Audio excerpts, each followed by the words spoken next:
ఇక ఏపీలో రాష్ట్ర వ్యాప్తంగా స్కూల్స్ రీఓపెన్ అయ్యాయి. నెలన్నర తర్వాత టీచర్స్ స్టూడెంట్స్ తో మళ్లీ పాఠశాలల్లో సందడి వాతావరణం నెలకొంది. ఈ అకాడమిక్ ఇయర్ నుంచి విద్యా వ్యవస్థలో కీలక మార్పులు జరుగుతున్నాయి. ఇంట్లో ఎంతమంది చదువుకుంటే అంతమందికి తల్లికి వందనం పథకం అమలు కానుంది. మరోవైపు పెద్ద ఎత్తున టీచర్లు బదిలీ కూడా జరిగాయి. ఇక ఈ రోజు నుంచే సన్న బియ్యంతో మధ్యాహ్న భోజన పథకం అమలు కానుంది. దీనికి సంబంధించిన మరింత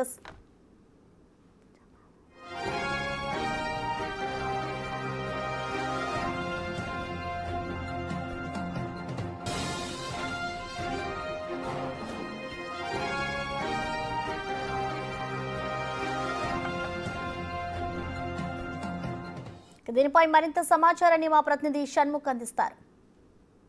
2025-26 అకాడమిక్ ఇయర్ స్టార్ట్ అయింది. స్కూల్స్ రీఓపెన్ అయ్యాయి. దీంతో స్కూల్స్ దగ్గర సందడి వాతావరణం ఏర్పడింది.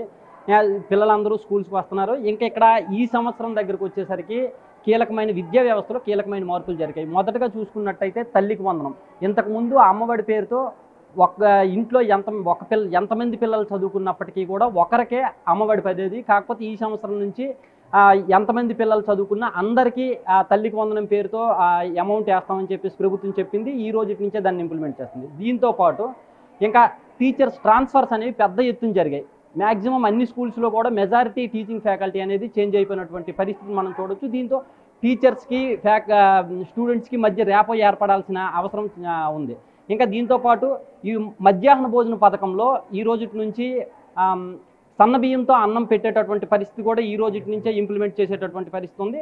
దీనికి సంబంధించి మనతో ఇక్కడ ఫ్యాకల్టీ స్టూడెంట్స్ అందరూ ఉన్నారు. ఇక్కడ మన స్కూల్ హెచ్ఎం గారు ఉన్నారు. ఆయనతో మాట్లాడే ప్రయత్నం చేద్దాం. సార్ చెప్పండి, కొత్త అకాడమిక్ ఇయర్ స్టార్ట్ అయ్యింది. చాలా మార్పులు జరిగాయి ఈ సంవత్సరం. టీచింగ్ ఫ్యాకల్టీ చాలా వరకు చేంజ్ అయింది. పిల్లలతో ఎలా ఉంటుంది, కొత్తగా ఎలా అనిపిస్తుంది? నాకు టీచింగ్ అనేది పాతే, కాకపోతే స్కూల్ మారావు. మా విధులు మేము తగ్గ నిర్వర్తిస్తాం. 2025-26 విద్యా సంవత్సరాన్ని దిగ్విజయంగా పాస్ చేస్తాం. మా మునుపటి కన్నా ఎక్కువ రిజల్ట్ తేడానికి ప్రయత్నిస్తాం. విద్యార్థుల్ని క్రమశిక్షణ పెట్టి విద్యా ప్రమాణం మెరుగుపరిచే విధంగా మేము చర్యలు తీసుకుంటాం. ఉపాధ్యాయుల సహకారంతో మరియు తోటి గ్రామ పెద్దలతో సహకారంతో, మీ యొక్క పత్రికా విలేకరుల అందరి సహకారంతో మా విధులు మేము చక్కగా నిర్వహిస్తూ పాఠశాల యొక్క కీర్తి ప్రతిష్టలను ఇనుమడింపు చేస్తామని తెలియజేస్తున్నాను. ఇంకా చూసుకున్నట్టయితే అకాడమిక్ ఇయర్ స్టార్ట్ అయిన వెంటనే ఇంకా స్కూల్ బ్యాగ్స్ కావచ్చు, లేకపోతే బుక్స్ కావచ్చు, ఇవన్నీ పంపిణీ చేయాల్సి ఉంది. ఆ ప్రక్రియ ఎంతవరకు వచ్చింది, ఎప్పుడు పంపిణీ చేసే అవకాశం? ఇంకా ఈ రోజే కదా ఓపెన్ అయింది. ఈ కమింగ్ మండే నుంచి బుక్స్ అన్ని డిస్ట్రిబ్యూట్ చేయడానికి ప్లాన్ చేస్తున్నాం. మా తోటి ఉపాధ్యాయుల సహకారంతో బుక్స్ అన్ని క్లాస్ వైజ్, సెక్షన్ వైజ్ అన్నీ సర్దించేసి సోమవారం నుంచి బుక్స్ అనేది సరఫరా చేయడం జరుగుతుంది. కిట్స్ వచ్చాయి కదా, బూట్లు, సాక్స్ అవన్నీ కూడా క్రమబద్ధీకరించి సోమవారం నుంచి డిస్ట్రిబ్యూట్ చేయాలని అనుకుంటున్నాం. ఇంకా స్కూల్స్ మెర్జింగ్ కూడా కొంతవరకు జరిగింది. ఒక 4th to 5th క్లాసెస్ని వేరే స్కూల్స్కి పంపించినటువంటి మెర్జ్ చేసినటువంటి పరిస్థితి ఉంది.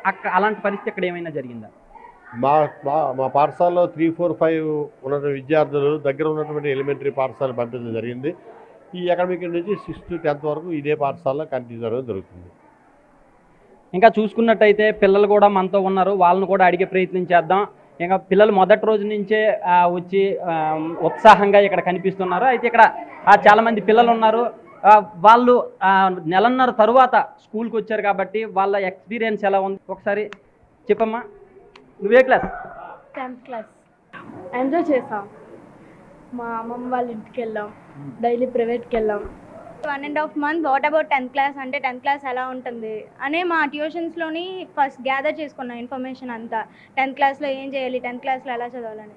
దాని తర్వాత నార్మల్గా బయటికి వైజాగ్ అంటే జస్ట్ మైండ్ రిఫ్రెష్మెంట్ కోసం తిరిగా. ఆఫ్టర్ ఈ 1.5 month తర్వాత మేము ఇంతకుముందు చూసిన టీచర్స్ ఎవరు కానీ, వే ఆఫ్ టీచింగ్ కానీ ఇక్కడ ఎవరు లేకపోయేసరికి లిటిల్ బిట్ ఆఫ్ సాడ్నెస్ అనేది మాకు అనిపించింది. దాని తర్వాత కొంతమంది టీచర్స్ కనిపించారు, కానీ మాతో ఇంతకుముందు ఉన్న క్లోజ్ టీచర్స్ ఎవరు లేకపోయేసరికి బాధపడ్డాం. బట్ ఇప్పుడు కొత్త టీచర్స్ అందరినీ చూసి ఎలా ఉంటారేమో అని చెప్పి, జెన్యున్గా చెప్పాలంటే వీళ్ళు ఎలా ఉంటారని చెప్పి చిన్న టెన్షన్ పడ్డాం. వీళ్ళెవరూ కూడా మాకు తెలీదు, కొత్త పేజెస్ అందరూ కూడా, కాబట్టి వీళ్ళెవరో తెలీదు, ఎలా ఉంటారో తెలీదు అని చెప్పి చిన్న టెన్షన్ పడ్డాం అంతే.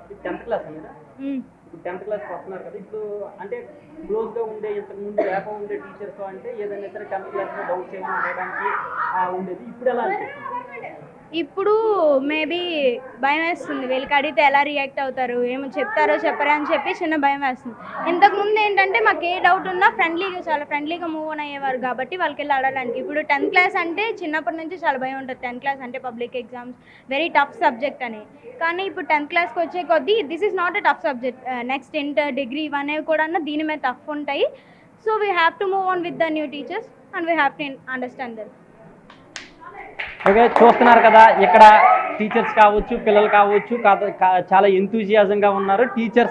టీచర్స్ విషయానికి వచ్చినట్టయితే ఫ్యాకల్టీ అంతా కొత్తగానే వచ్చినప్పటికీ కూడా పిల్లలకి ఏ రకంగా అన్ని రకాలుగా మేము సహకరిస్తాం, పిల్లలకి ఏ రకంగా ఎలాంటి సౌకర్యాలు కావాలన్నా లేదంటే ఎలాంటి డౌట్స్ ఉన్నా కానీ మేము క్లియర్ చేస్తామని అంటున్నారు. ఇంకా పిల్లల విషయానికి వచ్చినట్టయితే అంతా కొత్త స్టాఫ్ రావడం వలన మాకు కాస్త భయంగా కొంచెం షాడ్నెస్గా ఉందని చెప్పేసి అన్నారు. కొంతకాలం అయిందంటే అలవాటు అవుతుంది, కానీ ప్రస్తుతానికైతే మాత్రం కొంచెం కొత్తగా ఉందని చెప్పేసి అంటున్నారు.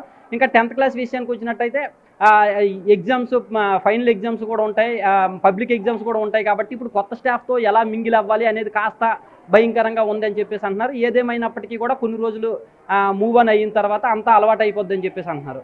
కెమెరామెన్ నాగరాజుతో షణ్ముఖరావు, బిగ్ టీవీ.